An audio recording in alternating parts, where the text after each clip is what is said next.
নফসকে নিজের কন্ট্রোলে রাখার 15টি কৌশল।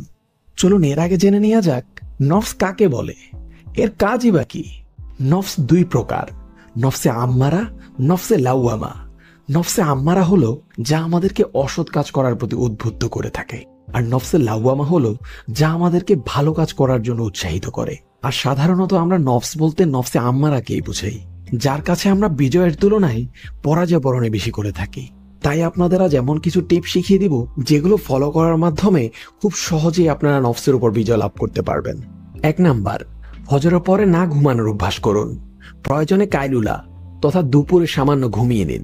2 নাম্বার, পুরো দিনে বেশি থেকে বেশি 3 বার খাবার অভ্যাস করুন এবং ফাস্ট ফুড খাবার পরিহার করুন।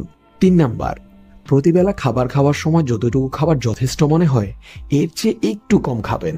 4 নাম্বার, অপ্রয়োজনীয় কথা বলা থেকে বিরত থাকুন। 5 নাম্বার, সকাল সন্ধ্যার জিকির আজকারগুলো পাঠ করুন। 6 নাম্বার, ইশরাকে সলাত আদায় করার অভ্যাস করুন। 7 নাম্বার, প্রতিদিন নিয়ম করে কোরআন তেলাওয়াত করার অভ্যাস করুন। হতে পারে তা কয়েক আয়াত কিংবা 1 পারা, যে কোনো পরিমাণ। 8 নাম্বার, ঘুমের পরিমাণ কমাতে হবে। 9 নাম্বার, ফজরের পরে কিছুক্ষণ ব্যায়ামের অভ্যাস করুন। 10 নাম্বার, দৃষ্টি অবনত রাখুন। না পারলে ওই সকল জায়গায় এড়িয়ে চলুন যেসব জায়গায় ফিতনার আশঙ্কা আছে। 11 নাম্বার, সোশ্যাল মিডিয়া অ্যাক্টিভিটি কমিয়ে ফেলুন।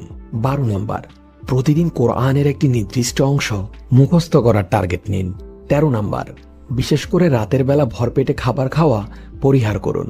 14 নাম্বার, রাতে ঘুমানোর পূর্বে অজু করে 2 রাকাত নফল সালাত আদায় করে নিন এবং ঘুম না আসা পর্যন্ত আস্তাগফিরুল্লাহ আস্তাগফিরুল্লাহ পড়তে থাকুন।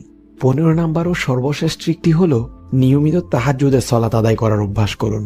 আল্লাহ আমাদের সকলকে নফসের উপর বিজয় লাভ করার তৌফিক দান করুন। আমিন।